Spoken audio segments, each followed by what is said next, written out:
Hello, everyone, and welcome to the Maryland Spring 2022 Teen Connect Conference. If this is your first session with us, very big welcome. If this is not your first session with us today, welcome back. We're happy to see you again. This session is Advanced Readers Advisory. So if you are looking for the other session, now is your time to exit, although I highly suggest sticking around because it's going to be a great session.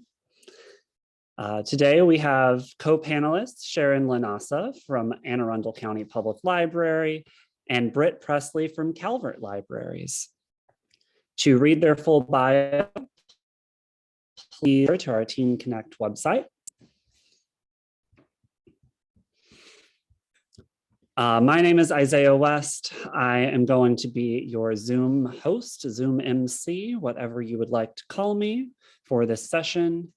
We are all super familiar with Zoom at this point, but I did want to share some of our tips and tricks just in case. In the bottom left-hand corner of your computer, there will be an option for mute and stop video. We do ask that everyone please mute yourself when you are not speaking. As the host, I am able to mute all.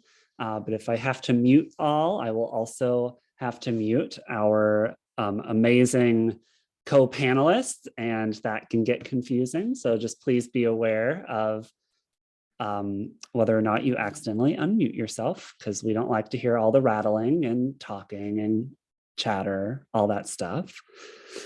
We also ask that if you're able to please share your camera with us, but we are understanding if that is not able or you're not able to do so. So you are able to stop or start your video at any time, which can be found at the bottom of your screen. If you're calling in via phone, you can use *6 to mute yourself. We do ask that you put your questions either in the chat or wait for our Q&A section of today's presentation. In the top right-hand corner, if you are on your computer, you can choose between speaker view and gallery view, or as slides are being up, we will also have our presentation view. If you're, oops, I'm getting ahead of myself. If you would like to raise your hand, you can select the reaction button on your computer or press *9 if calling in via phone.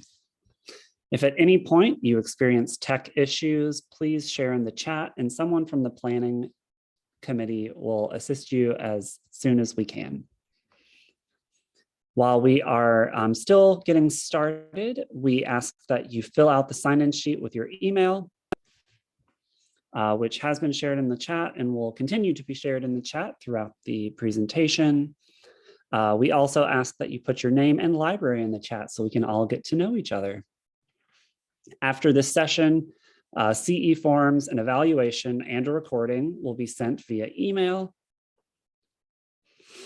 Today will be part presentation and part discussion, which means there is going to be plenty of time for questions at the end of our presenters session. We do ask that you hold on to your questions until all the presentations are finished. However, if you're worried that you're going to forget your specific question, feel free to type it in the chat and we will answer them later on. When it's time for the Q&A portion of our session, you're welcome to raise your hand via Zoom or type your question in the chat. If you do raise your hand, we just ask that you wait to be called on so that we can be sure that all of the questions get answered and everyone gets a chance to speak. Before we get started, I do want to go over a few of our agreements to make sure that everyone's on the same page for our discussion. We like to use the ROPES agreements at Teen Connect, and ROPES is an acronym that stands for Respect Yourself and Others, Be Open. We definitely want everyone to be open to new ideas, new concepts, but we also understand that ouchie and oops is going to happen, and that's okay.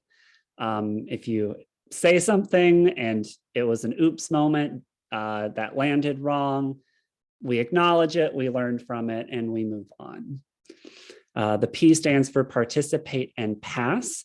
Both of these are equally important. We want you to join the discussion as much as possible, but we also want you to make space for others to join that conversation. The E stands for escuchar, which means to listen in Spanish. Listening is just as important as speaking when in a conversation or a discussion. So be mindful of how much you're doing of either. The E stands for experience, meaning be open to the experience and new experiences. And the S stands for sensitive and safe space. We want to create this safe space, and we want to be aware of all the sensitivities that we need to take to make that safe space. But just as a heads up, we also want a brave space. So don't be afraid to be out there, put yourself out there. And now, without further ado, I am going to pass it over to Sharon as our first presenter.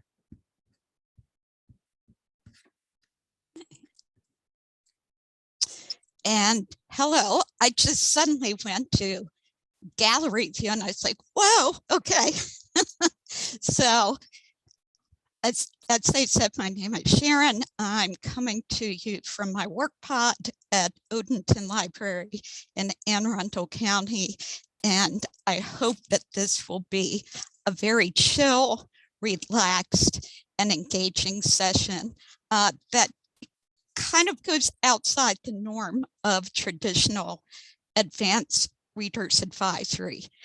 So my part of the portion of this particular session, Britt and I talked about our interests, and my inspiration for my part of the presentation was isolation, as in COVID isolation, where we couldn't get to libraries, we couldn't get to favorite bookstores, author programs and presentations were canceled, we couldn't see anybody in person, and we were also isolated from our teen customers and our teen connections.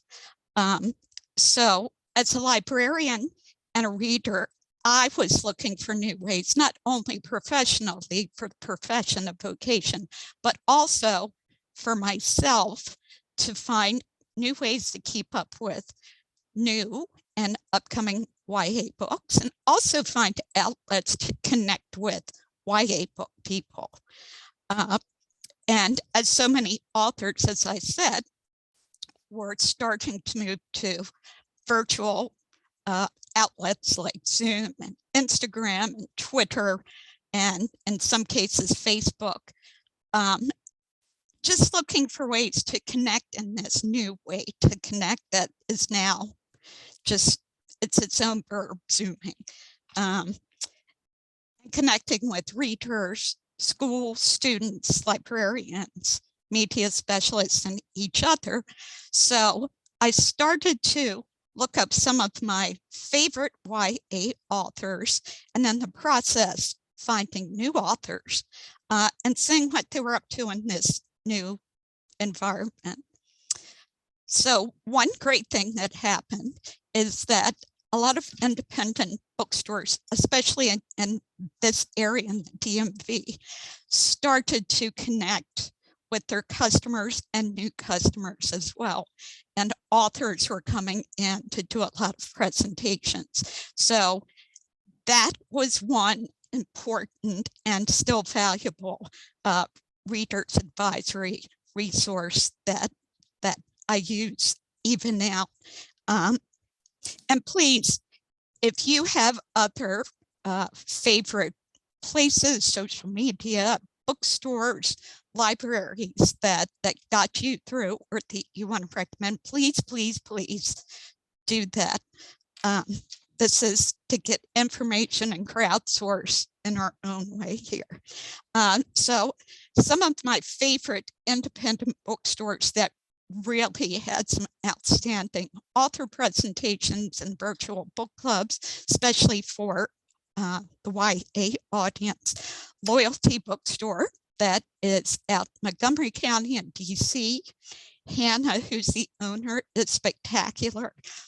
She was able to bring together Nick Stone, Jason Reynolds, A.S. King, all kinds of great young adult authors, and also talk about other authors and other titles that were coming up. Greedy Reads in Baltimore and Remington and Fells Point. They do a great job there of putting together book clubs and really focusing on particularly social justice, local authors from Baltimore, and also getting some of those bigger crowdsourced events together. Ivy Bookstore in Baltimore, Mahogany Books in DC and Oxon Hill, Curious Iguana out in Frederick, and I'm repping Charm City Books today. That's out in South Baltimore in Pigtown. These are all great outlets. Not only do you get a lot of really good recommendations from the bookstores, either if you go in now that we're allowed, or contact them virtually, they're really a wealth of information. The other things that were happening was that a lot of young adult authors also have Instagram Live and Twitter feeds. The Instagram Live are great because you can just be in conversation and chat. So a lot of book publishers, independent bookstores, like I said, there were Crowdcast and Eventbrite virtual programs that featured YA authors. And one of the first that I saw during the isolation period was George M. Johnson. And that was through a local DMV library that they were able to bring him into a virtual program to talk about All Boys Aren't Blue and some of his upcoming work. So there are tons and tons still that you can access through going on to these Instagram Live and Twitter and just Instagram feeds as well. And some of my favorites, Laurie Halsey Anderson, who wrote Shout, Tiffany B. Reynolds, who just did White Smoke, Jason Reynolds, who is just prolific, Nick Stone, Elizabeth Acevedo, also did freeform and slam poetry on her IG Live page. Donnell Clayton, E.B. Savoy, Nicola Yoon, Gabby Revere, who wrote Juliet Takes a Breath, the novel, and she wrote the graphic novel as well, and A.S. King, who wrote Dig and just finished with Switch. So some of the local authors that you can also get in touch with or keep up with from this area on Twitter and Instagram are Paula Chase, or Eric Thomas, who is writer who's just removing. I just came from a big staff meeting, so bear with me. Eric Thomas is releasing a YA book, I believe it's called Be More Boys. That's coming out soon. Justina Ireland, who wrote Dread Nation and the sequel, lives in Maryland. And Ellen O, who has written a lot of middle grade, almost on the edge of YA materials, is right in the area too. And we don't want to forget the Kid Lit and YA Lit groups that are on social media as well. And these are some Facebook. If you tend to do Facebook, you can probably find them there as well. We Need Diverse Books, the Latinx Kid Lit Book Festival, and the group that supports that effort, and they're doing a virtual festival. It either just ended or it's still in process. Las Musas are the Latinx writers who sponsored that online Kitlet Con. Melanin and YA is also a good site that's along with Well-Read Black Girl. Melanated Reader is C Forte. She's a teacher, and she's very much into YA and middle grade writing. Project Lit Community that gets books, YA titles to kids in different communities. They have some great titles that they share that are good recommendations as well. So that's my part. That's what kind of kept me going through the COVID, whatever you want to call it. Maybe I can't say it over Zoom, but and it continues. And I think that virtual and social media sources, and also getting together virtually and really supporting, having that connection with independent bookstores in the area is going to keep moving on, hopefully, and bring a different layer and format to looking for what's out there for teen readers. So that's my bit. And I'll turn it over to Britt. Thank you, Sharon. I actually met Paula Chase when I was a teen, when she first published her first series, and that woman is wonderful. And it really is something that when we see free virtual events, even if they're not hosted by a library, if it's hosted by an independent bookstore, we try to go, hey, teens, did you know this is happening? Like there was a event earlier in April for the new Wings of Fire book that was over Zoom and it was free. And it's like, hey, this isn't a library event, but I know you read this. Did you know this is happening? And it's just that sense of building community, even with our bookstores, even with our authors, our local authors and that kind of thing. And then, so Sharon is definitely the expert on finding new places to even figure out what's coming out, what do I need to read, what's good. And then I was actually asked to join today. My name is Britt. I am from Calvert Library's Mobile Services Department. I work in outreach, and I am a huge anime, manga, comic fan.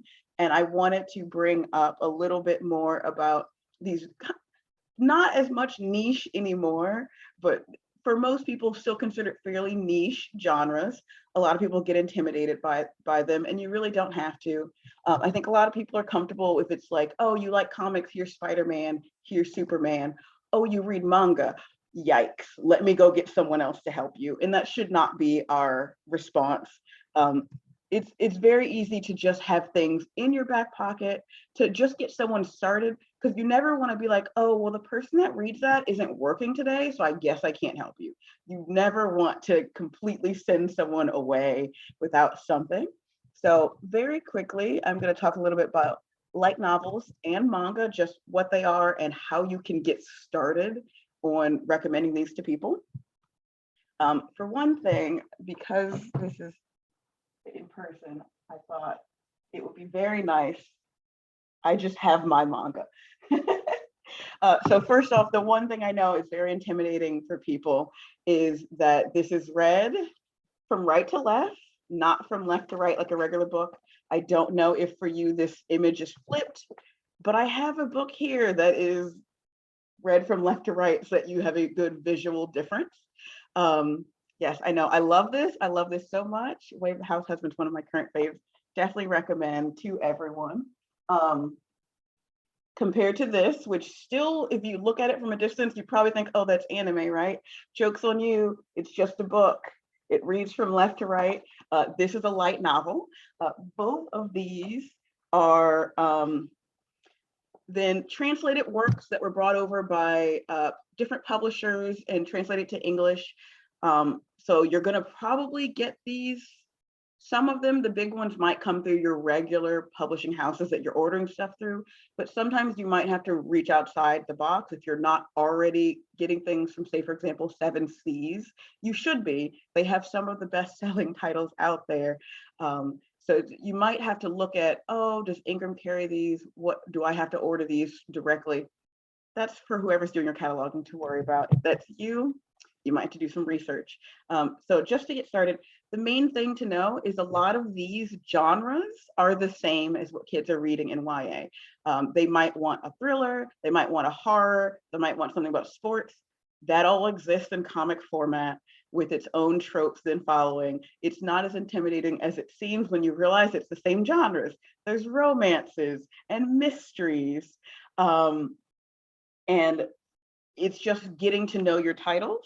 And if any of you have ever had the pleasure of taking the judging a novel by its cover training, you can do a lot of that too with comics. For example, this beautiful pink book with the girl in the front is marketed towards girls. Who would have thought? You don't need to know anything about this series to know that the main audience is probably going to be girls for this one. And then if you read a little bit on the back, it's a fantasy series for girls. It's a girl power kind of series. You kind of know your readers that like that kind of thing already. Another one I have here, just as another great example. Lo and behold, this is a romance. Who would have thought? Even the title kind of gives it away. Love me not. And when you start to notice these trends in these comics, it's much less intimidating because you can pull out things. Oh, I'm not going to give this to the kid that wants an action series because it's a romance. Just because it's a comic doesn't mean it's the same reader. I then have series that are kind of that middle gray area. You pick this up and you go, okay, it says witch. I don't know. You read a little bit in the back. Okay, it's fantasy. Good to know. I give this to my fantasy readers. And it definitely feels more intimidating than it is if you do not read them yourselves. But I promise you, the tropes are listed on the back. Just like when a kid asks for something that you haven't read and you have to quickly read the sleeve, we do the same thing with our comics. We don't have to read everything. We don't have to know everything, but we can learn to judge books by the cover and match readers with what they want. So a few things that are unique to manga then that you probably will hear some of these every so often because there are a lot of genres that overlap.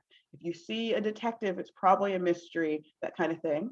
But terms you may sometimes hear people talk about battle manga, which is an action series where the draw is the battles. It's very easy to figure out who your readers are that like these, whether or not you know the series.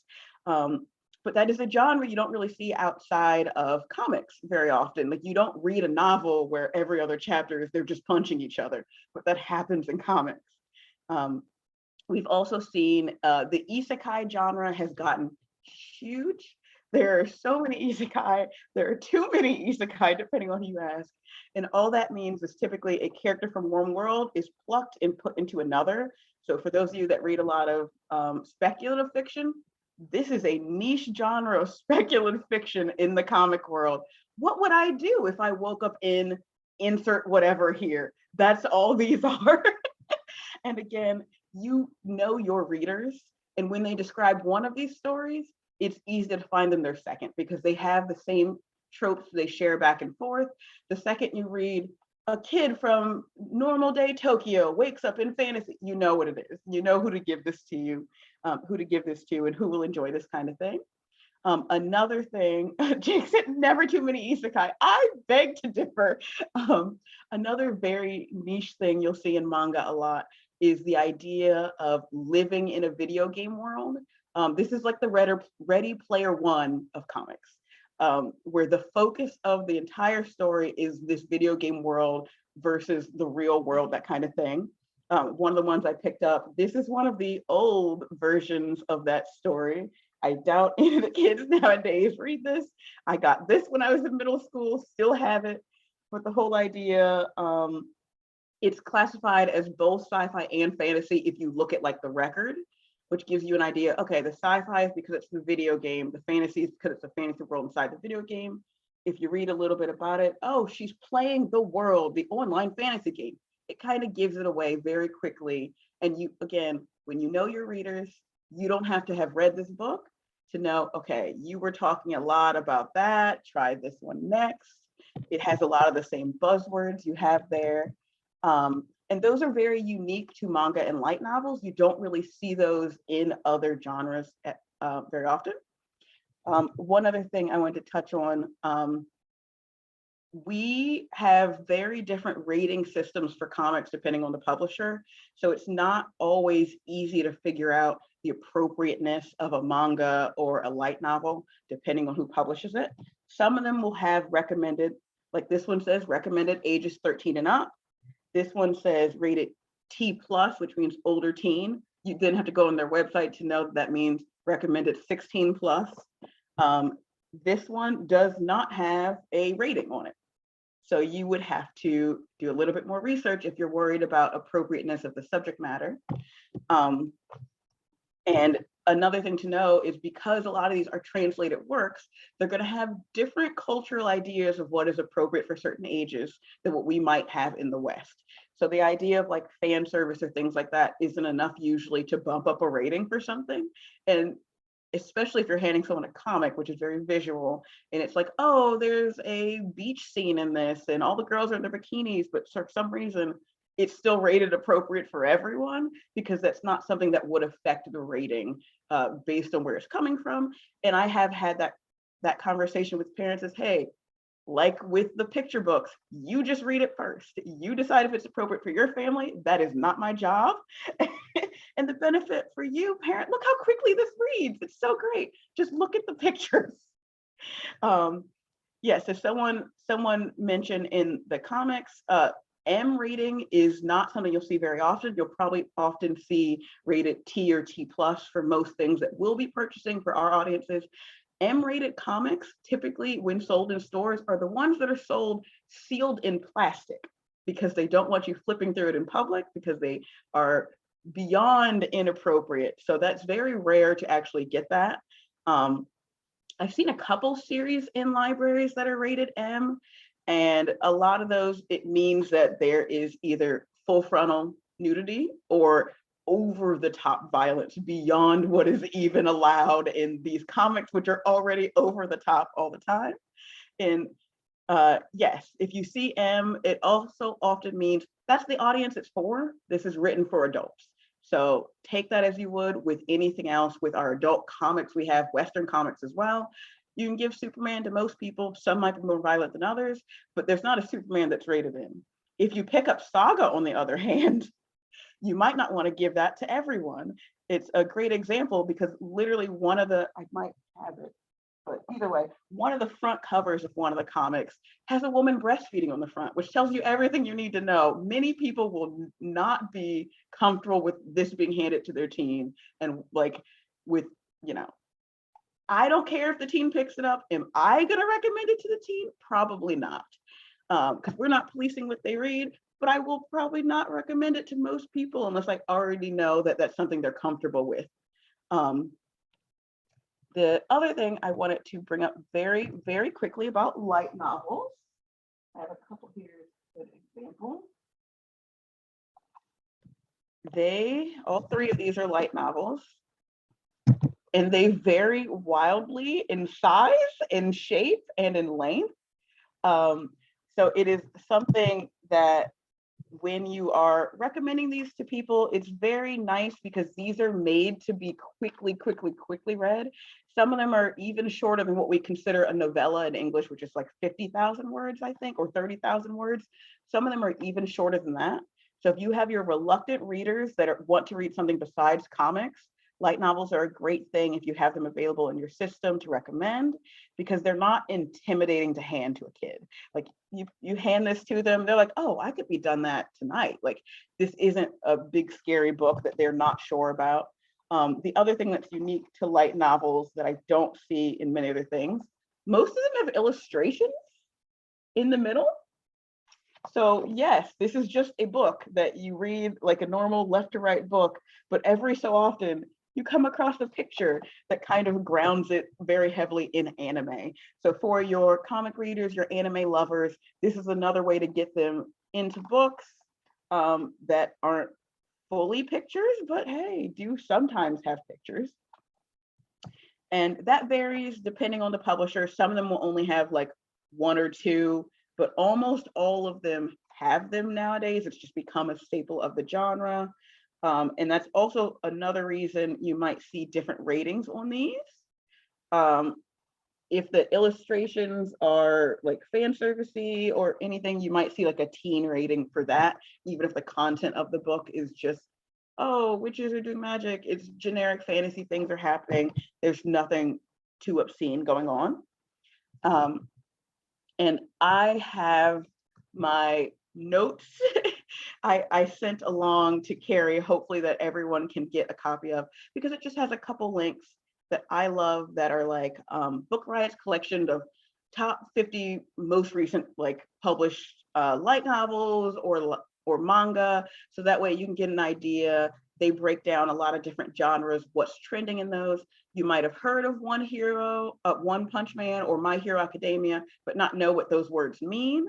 You might have seen so I'm a spider, so what, or whatever that one is called, but not know what that means.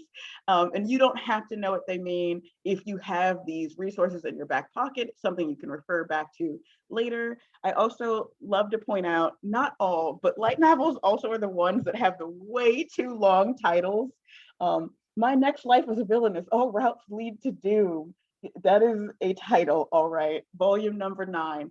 And that's the other thing to mention. Most of these are serialized in a way that you're going to have some titles have 40 volumes.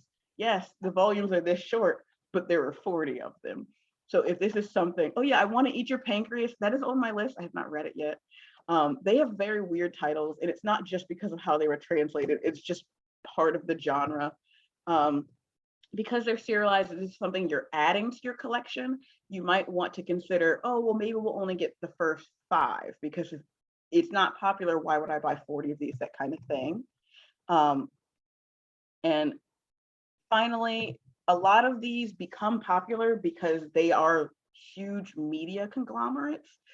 There's anime, there's movies, there's toys, there's video games, there's all these tie-ins. So it's another thing to just talk with your teams. When you hear them talking about these series, that might be something you want to consider. There's probably a book, whether the book was first or came after the show, doesn't matter. There's always a media tie-in with these kind of franchises. This one I grabbed because it was recently put on Netflix. So maybe more people would be more familiar with this one. And that is, I think, my time.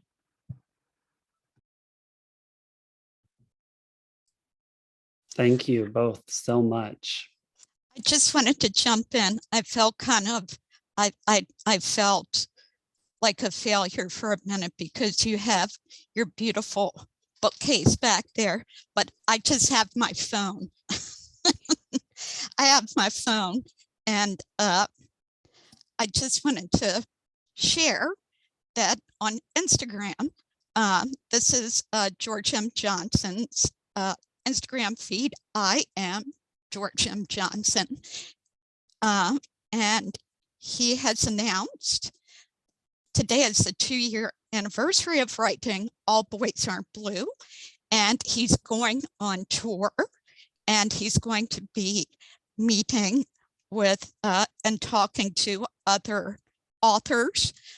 So if you just scroll through here, you can see how to get in touch or you know, go into that, hear what books the authors are talking about. In this particular case in June, he's going to be in discussion with Nick Stone.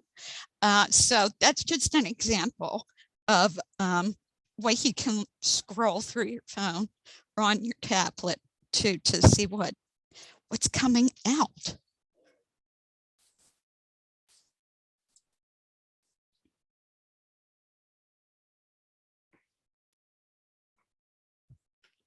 Okay, trying to do a quick scan of the chat to make sure I didn't miss a question.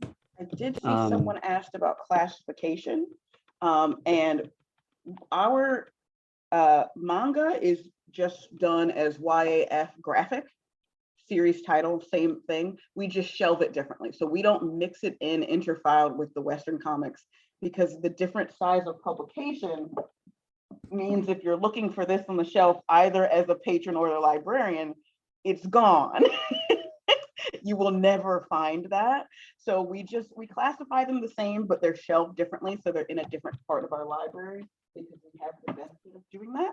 Even on our bookmobile, we make room to put them in a separate place. But if you look in the system, they're classified the same way as just a graphic. Thank you for catching that. I did see that eventually. It was tucked away in all the awesome comments about all the things that you're watching and reading. I do want to apologize that our closed captioning is not working. If anyone absolutely needs it, I reached out to Zoom and their suggestion to me was, and I quote, try signing out and signing back in. So I'm very sorry. If we absolutely need to sign out and sign back in, I am happy to do so. Feel free to private message me if you would prefer that we sign out and sign in. I'm sure no one would have any issues with that whatsoever. But all of my settings are on the correct thing. So I'm not exactly sure what's happening. But in the meantime, if you have questions for Britt or Sharon, now is your chance to ask them, either in the chat or raise your hand.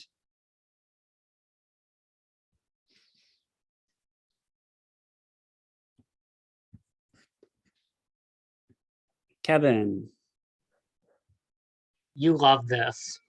This question's, I think, for Sharon. Have you been able to incorporate any of these virtual opportunities in a program or anything at the library, like doing a live stream?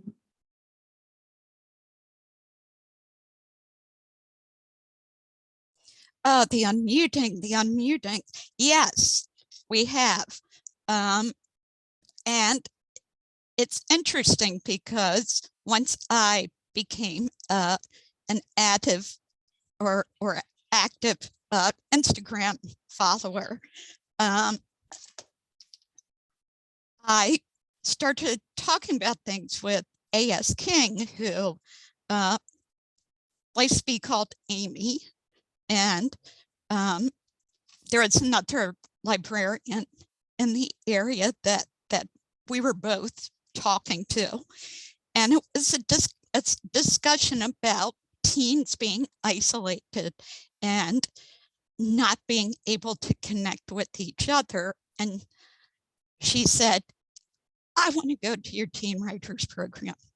You let me know about your Teen Writers Club. So she did, for a very, very nominal fee at that time, do a writing workshop with members of our Teen Writers Club. So it was just kind of a serendipitous moment where it's a good example of the good that social media can bring, especially in the world of writers and libraries and teens. So yeah, that's one example of one. And we also had Paula Chase work with our Teen Writers Club as well. So both of those were great.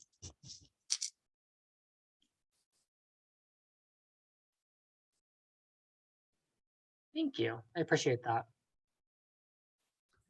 Thank you so much.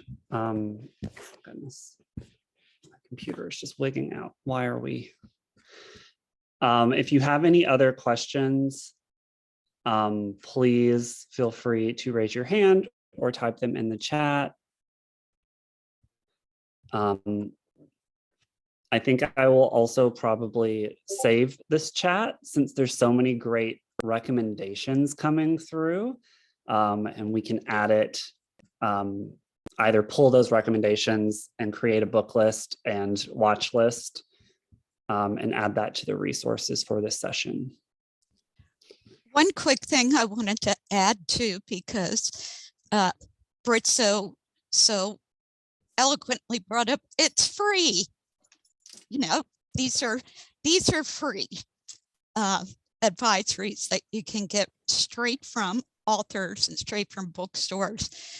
So think of it as a compliment, a free compliment to more traditional reader's advisory resources like School Library General, Library Journal, or Voya, anything from, not to badmouth ALA, but there is often a cost involved with subscription, even online.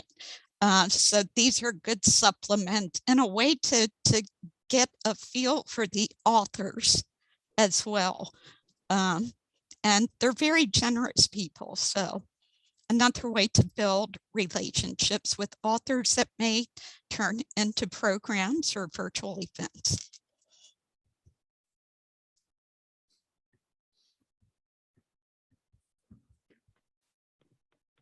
I love that. And I love also sometimes when you're following authors on social media, like Sharon showed, they announce things that you obviously would not have heard about for a while if you wait for it to trickle down to you. So definitely double down on following authors for that reason alone. They sometimes announce things that even their publishers don't publicize for them. And I saw a question about basic recommendations if you're getting started in manga. For me, I treat it the same as if someone is reading any genre or anything for the first time. If someone's starting with comics in general for the first time, go to the classics first, especially if your system already owns some of them. There's a reason they stick around. There's a reason they've been popular for 30 years, et cetera, et cetera. And a lot of those will also depend on what do you like? Like the genre overlap is where I'd start. If you're a romance reader, try a classic romance manga. If you like action or mysteries, try an action or mystery manga because you're already familiar with some of the tropes, and then you'll get to learn the language of manga in addition to, instead of trying to learn 3 or 4 different new things at the same time. Like, okay, I already got to read this backwards and I have to learn all of these tropes I'm expected to know to understand the language they're going through. Someone mentioned Fruits Basket. Absolutely, 100%. It's fantastic. There's also a sequel series out that is wonderful. If you have fans of the original, make sure you have the sequel series because it's much shorter and it's wonderful, very fulfilling, especially if you read it as it came out. Yu Yu Hakusho is fantastic. Inuyasha is fantastic, even though it's trash. I say that as a fan, but it is a classic for a reason. Oh, Sailor Moon, even Cardcaptor Sakura I picked up earlier. A lot of these are also going to be more action-focused series. A lot of these recommendations that are coming. Akira is a very good adult one. I even recommend just watch the movie because it still gives you an idea of the language and tropes you're going to be familiar with while reading these or watching these. If you're not a big reader, the reading right to left is throwing you off. Watch some, see what series you can find for free. That way you're not like paying for Crunchyroll, that kind of thing, but it still gives you a feel of what to be expected in these genres. I heard someone say once, oh, like comedy manga only has 5 jokes and they've been telling them for 25 years. It's true. You get to learn the language of these in the same way that if someone's like, I've only read The Hunger Games, you can automatically list 7 or 8 other series, whether or not you've read them, because they have the same tropes. Yeah, My Hero's great. What is the one with the brother and sister? Demon Slayer's another one. If you like action, it is fantastic. It's a little too gory for me. Naruto is a great classic series that's complete. One Piece, Bleach is popular again now that it's getting a actual finale. It's also something to consider. What is currently getting a show? What's coming out that's popular enough that it's getting a show? Try that because it's going to be something that's popular right now. You're not playing catch up or whatever for last season. One that I am rereading. This came out when I was a teen. I'm rereading it now as an adult. It has an anime, but it's still ongoing. I think they're up to like volume 48 or something in English. They're still making these, but I'd never read all of it. So I'm going back and now adult. Most of my recommendations are going to be shoujo, which means it's marketed towards girls, just because that's what I read a lot of. And those are the tropes that I like. There's also a lot of slice of life series that are really, really, really good. That's also probably where you'll find the best representation, because manga tends to not be very good at representation. But if you look at the slice of life, you'll find more there. Whether that be series now that are about deaf individuals, deaf culture. I read a autobiographical anthology manga the other day that was a collection of essays that had been written about individuals with ADHD in Japan that was then turned into a manga. And I was like, this is awesome. Nonfiction manga. Why isn't there more of this? And also, some Western things get turned into manga. There's a whole series of Shakespeare as manga, of the who wrote Emma? Why am I blanking? Austin. Austin has a bunch of her things turned into manga. They're great. I wanted to jump in since you're just rolling with the manga light novel, and you are the expert in that area of the two of us. But I just wanted to do a shout out again for an independent bookseller that not only provides a lot of great and varied manga, graphic novels, MCU, role-playing game writing is Third Eye Comics. They have several locations.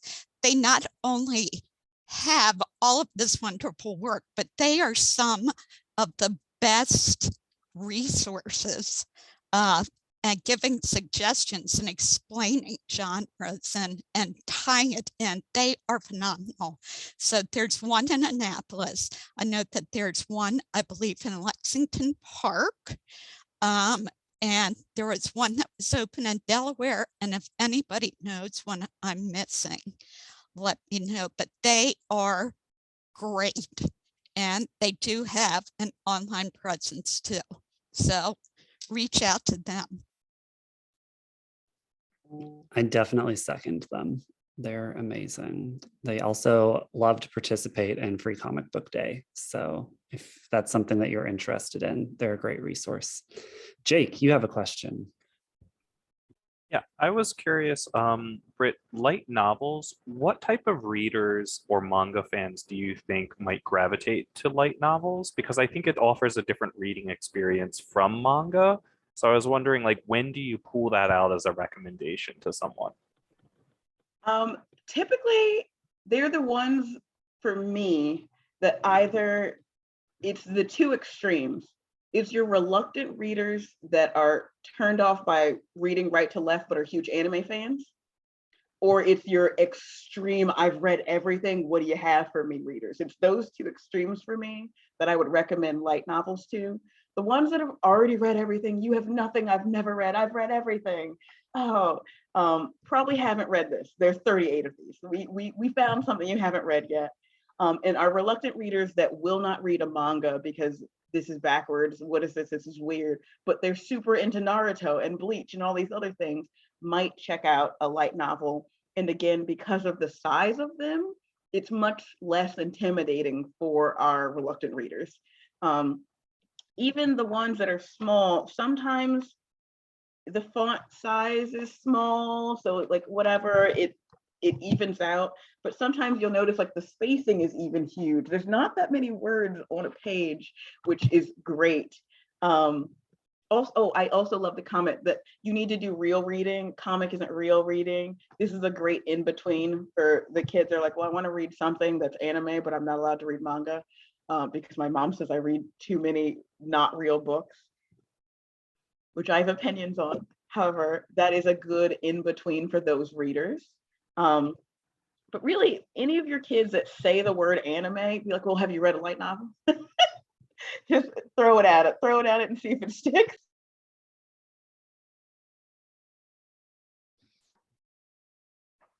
Thank you for that question. Thank you for that answer. I was thinking the same thing, like who are these for? Because they're wonderful, but I've never been able to just see them go. It's always been a really, really direct hand sell.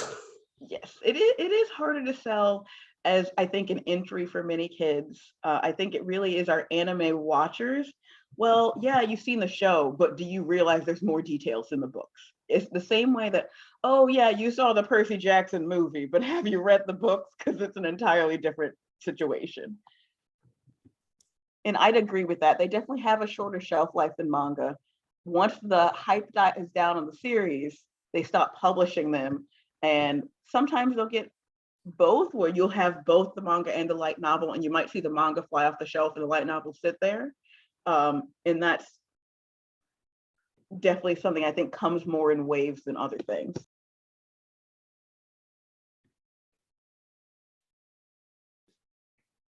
Do we have any other questions for our awesome panelists? We have about 5 minutes left.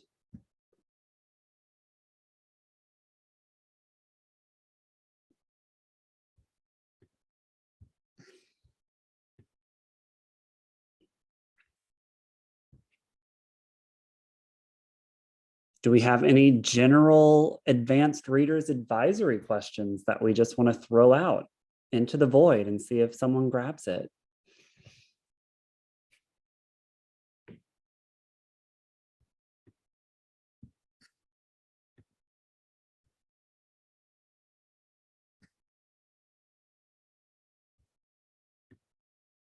There we go. Brianna has a question. How do you keep up on everything that's coming out? I'm a slow reader, so I get overwhelmed thinking how I can't possibly read even a fraction of what's coming out. The struggle is real. The struggle is real. But I'd say that just being aware, and maybe this is a good place to talk about expanding your readers' advisory resources. Some of the things like Britt mentioned are announced way in advance on social media outlets by authors. So you can say, oh, I can keep that in the back of my mind, that this is going to be out in 6 months or this number of months.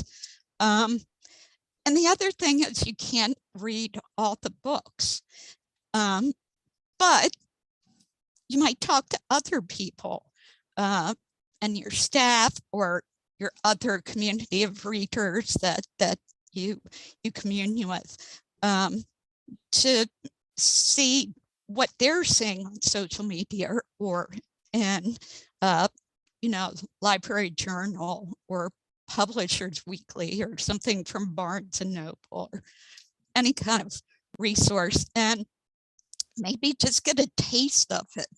I know that's like anathema to say to readers, like I'm sure all of us here are, but sometimes if you just get a taste of it, then you can share that with a customer or somebody looking for a book, and maybe you can go back to it later. I don't know if that answered everything, but I definitely want to jump off of what you're saying, Sharon, because you don't need to read everything to have an idea of what tropes you see in books. This is not just for comics, but in regular books too. We kind of know if someone says, oh, I like thrillers. Okay, but do you like medical thrillers? Do you like suspense? Do you like psychological? Like, we already have those things in our mind. And those are just shortcuts to finding things for people, that we know the buzzwords, what to look for. You don't have to know every book that comes out to know, oh, this is a new psychological thriller.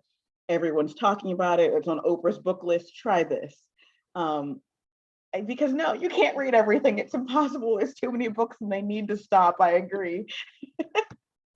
And the other thing is that there are a lot of publishing companies and even small independent companies that do book trailers right now. They make those short videos or movies that give you the essence or a little sneak peek or a cliffhanger.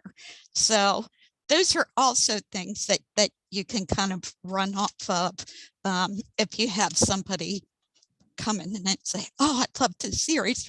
Well, you know, I know that there's a title coming out. You don't have to read the book. You can just get a taste of, it's like music videos or something. You get the basic story, but you don't have to sit for 3 hours to watch it. So I'll use that analogy. And definitely know your staff as well helps. We all read different things. And even if you haven't read it, if you've heard me rant for hours about this new comic, you know more about it than someone who's never heard of it. So definitely reach out to your staff. What are you reading, or what are you listening to, or what are you watching?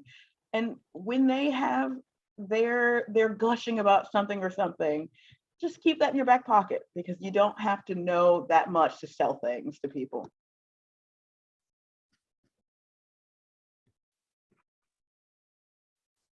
There are a lot of great resources being shared by Laura Lee and Jake. And Kevin mentioned using the TIG Discord server, which is also great. There are all kinds of titles constantly being discussed there. I'm not super active on suggesting my own, but I read all of the suggestions to keep them back there. I want to also say, which Sharon kind of mentioned, like if you're not a social media person, or you like are super overwhelmed with like the varying feed, create a specific account that's just bookish, and just follow people that highlight types of books that you're interested in, or types of books that you're trying to learn more about.